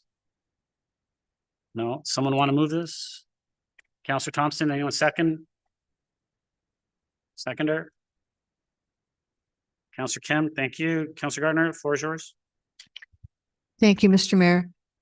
The subject land is on the Oak Ridges Moraine in a designated settlement area. And settlement areas are intended for residential development, but they still have strict parameters in the Oak Ridges Moraine Conservation Plan and in Aurora's own official plan. The land we are discussing was part of the subject of an OMB decision on the initial plan of subdivision.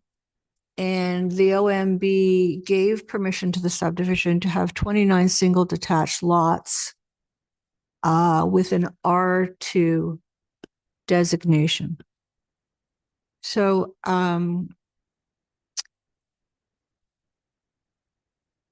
it's also my information that the developer of 15 Steeplechase is the same as the original developer, but with a name change. So therefore, they would be very aware of the OMB decision. We have a chart on page 8. It only shows the R3 that is asked for and the R3XX, which they would like, which further intensifies the R3. So I'm just going to go through the chart, but I'm going to include the R2 zoning that it was granted by the OMB and as it is in our official plan. The front yard in the R2 is 9 meters. In the R3 is 6 meters, and the developer is asking for a 4.4 meter. So that's a difference of 4.6 meters from the R2 that it is now. The interior side yard in R2 is 3 meters, 1.5 in R3, and in this special exception zone, down 2.8 meters. So that's a difference of 2.2 meters. And the exterior side yard, R2, 9 meters, R3, 6 meters, in the exception zone, 4.5. The lot coverage in the R2 zone is 35%. They have asked for 45%. This proposal is not only contrary to the OMB decision, it's contrary to ROP it's contrary to the Oak Ridges Moraine legislation. And as a council, I don't think we should allow this. What we are allowing here may not seem like a big change, but if you look at it, it actually is an increase in density. And it just doesn't agree with the Oak Ridges Marine Conservation Plan, our official plan. And it is advantaging the developer at the expense of the Oak Ridges Moraine. I think we have to stop doing that. And I ask that council deny the R3XX. Is that all, Council? That's it. Thank you. Any other comments or questions? Councilor Reese? It's just for clarification. Now, the increase is to go from 1 to 4. Is that correct? Or is it 3 in total through you to Mr. Ramuno? Mr. Romano? Sorry, through you, Mr. Mayor. So the one lot in the subject lands of one lot, which was approved as part of the 29 lot subdivision, will then be subdivided into 4 lots. So there'll be an additional 3. So the overall subdivision will go from 29 to 33 lots. Councilor? And I believe, So, I'm sorry, 29 to 32. Great. Okay. Councilor? And I believe there was some swapping of densities in order to make sure that the density was correct in this area.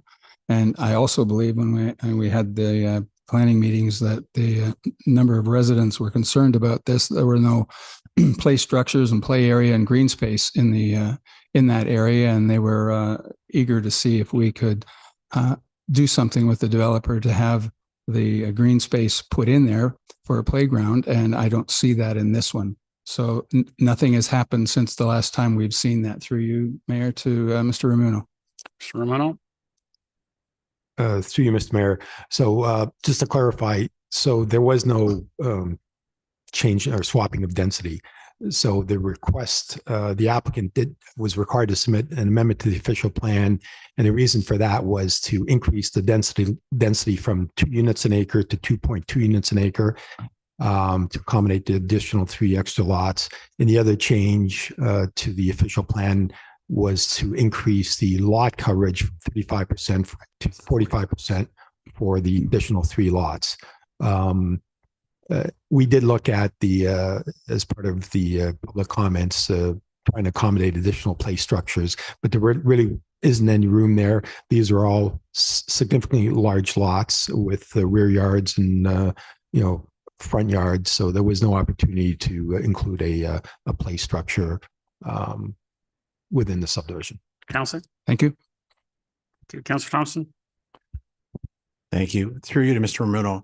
Mr. Ramuno, just to step back for a minute, what could be built on that lot today? I mean, it's a fairly large lot. I think we all recognize from the diagram that it's a significant, but my understanding is the developers, they could build a home on that lot today that would cover 35 or 40%. I don't know what the zoning was for it, but perhaps you can just paint a picture for us about what could be built on that today. Mr. Romano? Certainly, through you, Mr. Mayor. So the lot in question is 0.65 of an acre, and the zoning currently permits 35% coverage. So the building envelope, if they were to proceed with a massive home, they could actually build a floor plate of 10,000 square feet. And quite frankly, we've seen some of the new 4 concept homes, and the building envelope for if the 4 homes get built wouldn't be much bigger than if they chose to build one large massive home there. So, and again, just, and it's in our report. The applicant was required to submit all the required background studies, even for the additional 3 lots. The key one being the natural heritage evaluation, which was reviewed by staff and the Conservation Authority, and they have no objections, and there's no adverse impacts to the natural environment. Again, it is, the road has been constructed. The 28 homes are there. This is essentially a service lot, just ready to be built upon. Councilor? Thank you. So they could build a home, they could landscape the lot, they could put a pool in, whatever. they could essentially cover the lot in whatever way they choose it that fits within our planning guidelines. But how then does that address the concerns raised with regards to Oak Ridge's Marine and settlement, or does it not apply to the specific lot? Mr. Romano? To you, Mr. Mayor, I mean, if I understand your question, as part of staff's review of the original plan and with the additional 3 lots, we have no concerns with the Oak Ridges. It conforms to the Oak Ridges Marine Conservation Plan. We've reviewed that. The Conservation Authority has reviewed it. As I mentioned, a natural environmental study was submitted in support along with all the other background studies. So there's no impact. There is no core or linkage feature on this plan of subdivision. The protected environmental lands to the west were protected as part of the original plan of subdivision. Councillor? Thank you. So now that we've established that without any council direction, they can build a massive 10,000 square foot home there and whatever else other amenities they want on the site, they've come back to council and said that doesn't make sense. What they'd rather do is build 4 smaller homes. Through you to Mr. Maruno. Mr. Maruno, when I looked at the drawings and compared it to some of the other lots within that subdivision, would you say that they're comparable? Mr. Romano? Through you, Mr. Mayor, yes, they are. They were all 60-foot frontage. The one corner lot is a little wider as well. The depth average about 105 to 110 feet depth. So yes, the lot sizes and the future homes are comparable to the homes that are already built. Councillor? We often talk about compatibility, suitability. We now have somebody who's presented a plan that does seem to conform to the other homes in the area. I'd much rather see those 4 reasonably sized homes than that the 10,000 square foot monster home. Councillor Gardner, second time. Mr. Ramuno, if, first of all, the OMB had, out of an OMB decision, said that that would be 1 lot. The next thing is the lot coverage could only be 35%. It couldn't be a monster home. It would be they could only cover that whole lot by 35% hard surface. And with respect to open space, 40% would have to be left as open space. Is that not the parameters for the R2 zone that is on that now? Mr. Romano, 35%. Through you, Mr. Mayor, the current zoning is 35%. The request is to go to 45% lot coverage. However, the requirement to maintain 40% of the lot in the landscape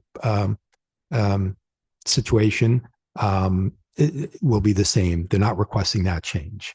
So again, the only change through this OPA to create the 3 additional lots is to increase the density slightly from 2 units an acre to 2.2 and to allow the new 4 new homes to be built at a lot coverage of 45 versus a 35%. Councillor? To you, Mr. Mayor, I grew up on a 2-acre lot. This is not a massive lot.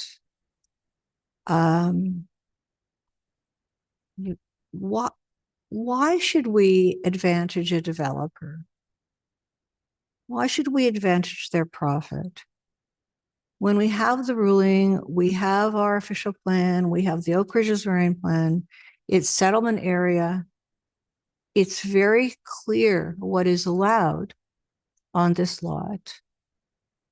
And I think that that is what we should uphold. Okay, Councillor Weiss, second time. Yes, and just one last thing with the remaining space, if we're going to allow a 45 coverage, is the balance of this all going to be natural, or are they going to be allowed to have pool and hardscaping and all the rest of it in the backyard through the site plan? Through you to Mr. Romano. Mr. Romano? Through you, Mr. Mayor, the requirement is 40% to remain in soft landscaping, so they would have to comply with that requirement. So there could be the ability for some landscaping. And again, depending on what the future residents want to propose, but that requirement is not proposed to change, the 40% landscape requirement. Counselor? Thank you. Any other comments or questions? Call the vote. All those in favor? Opposed? That carries. Member motions. Someone like to move this? Councillor Thompson, seconder. Councillor Weiss, thank you. Just be brief. I mean, I'm looking forward to hopefully, if this passed, to have a report come back on the feasibility of implementing the xeriscaping on town boulevards townwide. To me, this is just about looking at creating policy. If we do go around town, I'm sure everyone has seen some boulevards where residents have done some xeriscaping on those boulevards. Unfortunately, as per our policy, as mentions, they are essentially encroaching. So if there is a complaint, they get a notice of violation and they have to remove it. So I just think that we as a town need to create that policy. Whether we move forward and allow it or we don't, we need to be clear on it so our residents know what they can and cannot do on those town boulevards. So I'm looking forward to that report if council so chooses to receive that report. And that's it. Any comments or questions? Councillor Weiss. Yes, I'm looking forward to the report. I don't think it's going to be a difficult thing for our staff to do. I'm going to caution you when this xeriscaping is done primarily in arid environments where we're trying to conserve water, which isn't necessarily the case here with our climate. And I have seen examples of this in other communities where it may, in fact, interfere with the property standards that we have right now to keep the boulevards neat and clean and et cetera. And I do think there will be some pushback from residents. So I hope when the report comes out that they're going to be doing a lot of residents surveying and identifying what this really is, because I know what happens in certain places. Some people are doing xeriscaping in their front yards of their own property, and it looks quite nice. And others do this, and it does nothing but create complaints. So I hope the policy that comes forward is considering all of these issues. Absolutely, Councillor, and I agree. I think that that's why we need a report, right? Is to get that get every angle possible of what could be allowed, what shouldn't be allowed, and what is acceptable, not only for us sitting around this table, but for our residents and our entire community. So absolutely. Any other comments or questions? Call the vote. All those in favor? Opposed? That carries. Regional report. Someone like to move that to receive? Councillor Kim, Councillor Gardner, any comments, questions on the regional report? Councillor Gardner.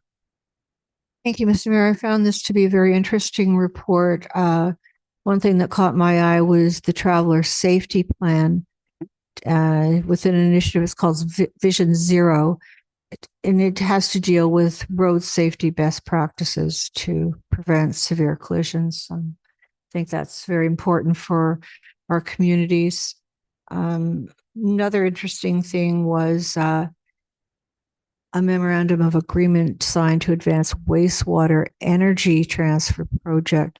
So this is with Markham District Energy, and from what I understand, they're going to be using their energy to power their own buildings. So we don't have a district energy plan, but that's a very good initiative, and I congratulate them. And there's a place to thrive, a York Region plan for newcomer inclusion.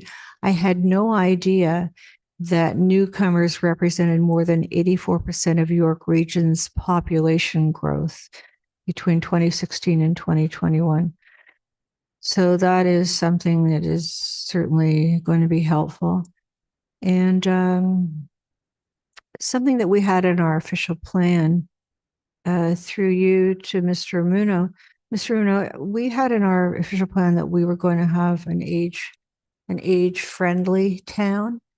And I'm not sure that there was a plan to do that, but maybe we can look at what the region is suggesting.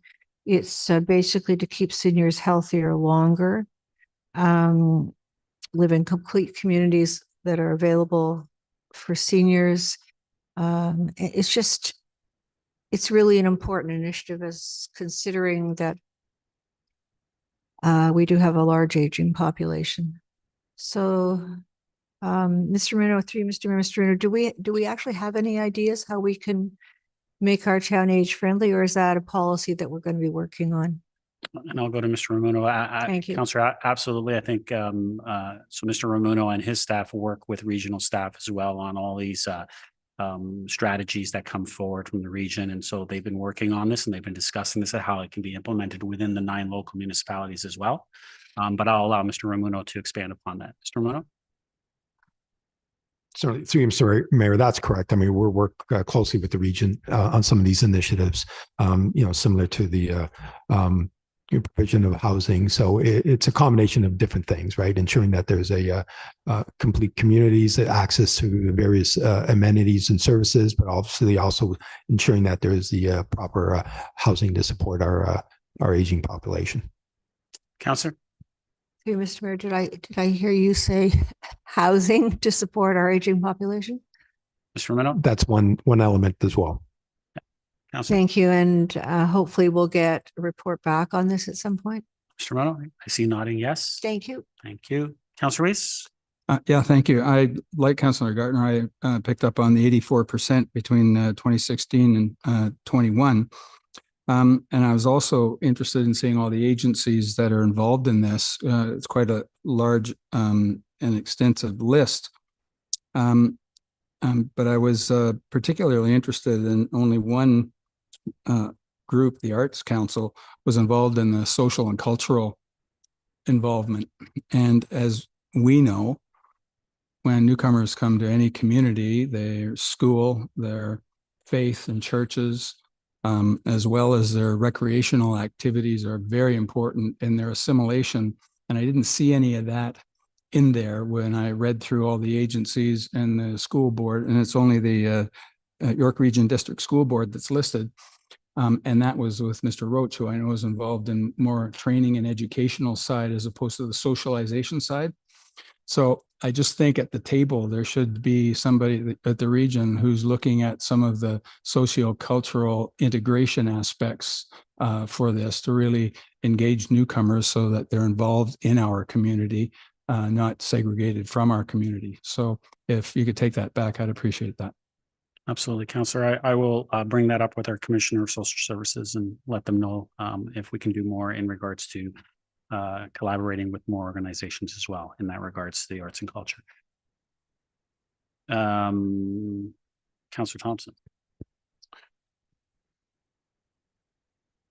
Thank you. I was pleased to see that Regional Council passed a resolution with respect to the reassessment of the Housing Accelerator Fund. I did feel that it was a miss that none of the northern municipalities received any funding, that it was limited just to Richmond Hill, Vaughan, and Markham.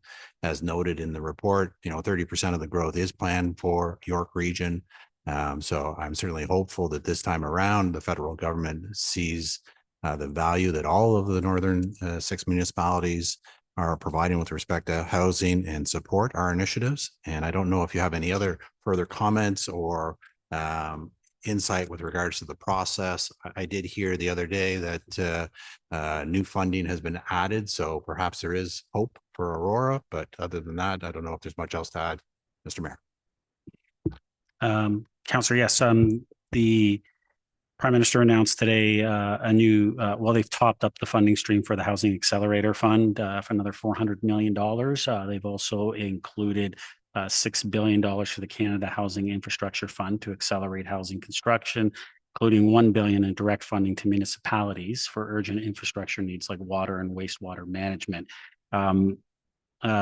They've created a few more criterias for that, but I think for the town of Aurora, we're well on our way. One of them was to look at eliminating minimum parking requirements is something that they want municipalities to do, which we've already moved forward with looking at, especially in our MTSA.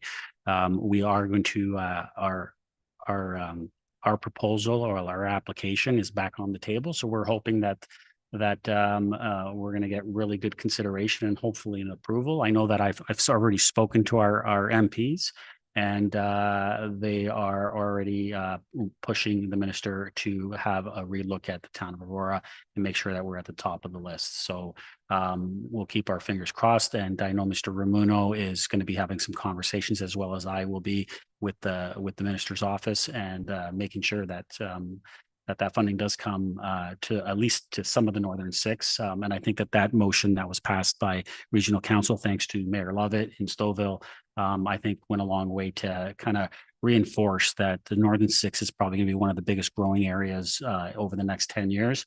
And we need that funding to make sure that we're able to provide that affordable housing within our communities that they expect us to do. Thank you. Any other comments or questions on the regional report? I will just as an anecdote, Vision Zero, Councillor, you brought it up. That was founded in Sweden. Just let you know, they came up with the idea. Yeah, good idea. Maybe we should go there and take a look. All those in favor? Opposed? That carries. That was for you, Mr. Hartman.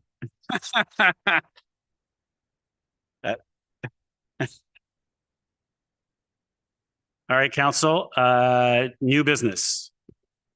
Councilor Reese?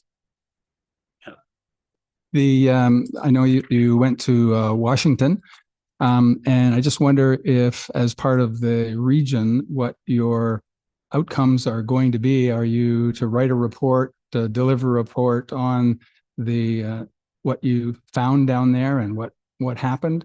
I don't know if the Xeriscaping came from that. It may very well have, but is there a report that's expected to come forward, and how it would affect both the region and our town?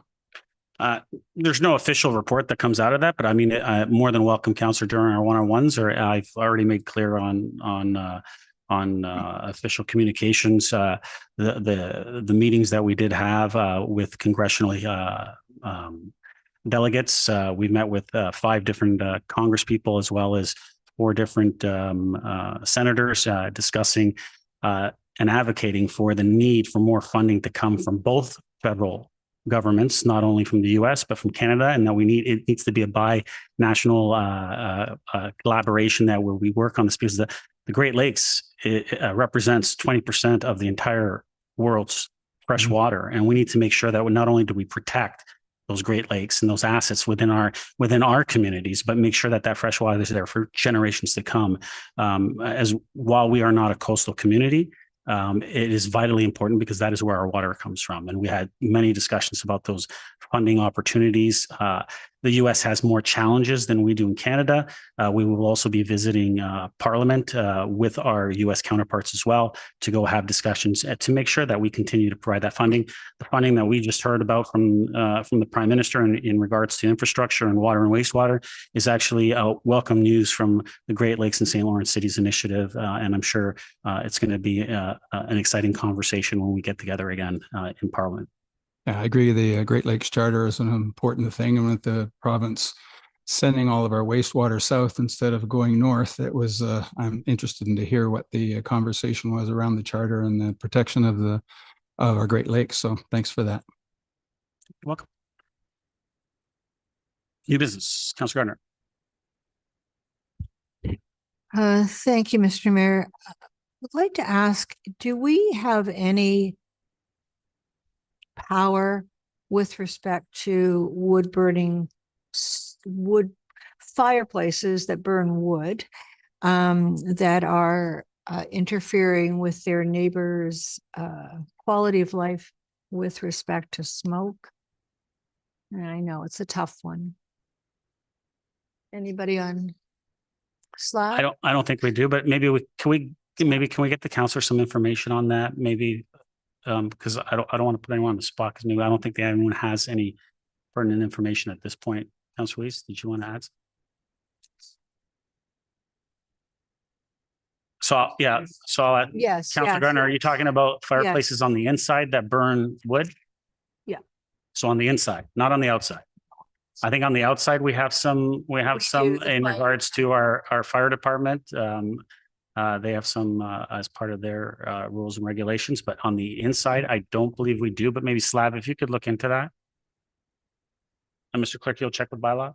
So, Councillor, we'll get some information on you. Thank you. The resident would appreciate that. Okay.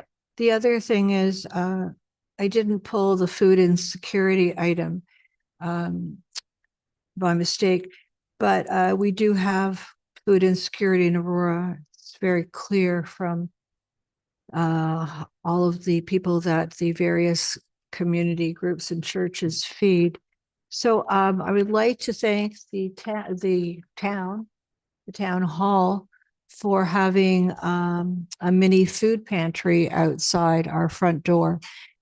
And there are other places in town, but I would like to ask that, and if I have to address it at council, I will, but I would like to ask that all of our municipal buildings would have a mini food pantry, because some of our municipal buildings are much easier to get to for residents who might be in need. So do I need to make that a motion at council, Mr. Mayor? If you'd like, you can pull it at council and maybe make an amendment to that item and add that on and for staff to look at providing, but it would also be in collaboration with the food pantry themselves, right? Because they're the ones that are building those little food huts. We're not building, the town's not building them. We're just supplying the space for them. Well, maybe that's something the town could Yes, look so at we building, can- because the I mean, food there's factory lots- doesn't have a lot of money. Counselor, there's lots of things that we do. There's possibilities that we could even work with the senior center. They have a wood shop and maybe they could provide, like, there's so many possibilities that we could look at, but it's something that maybe you can add on as an amendment and then staff can look at it and we can go from there. Okay, thank you so much. You're welcome. Any other new business?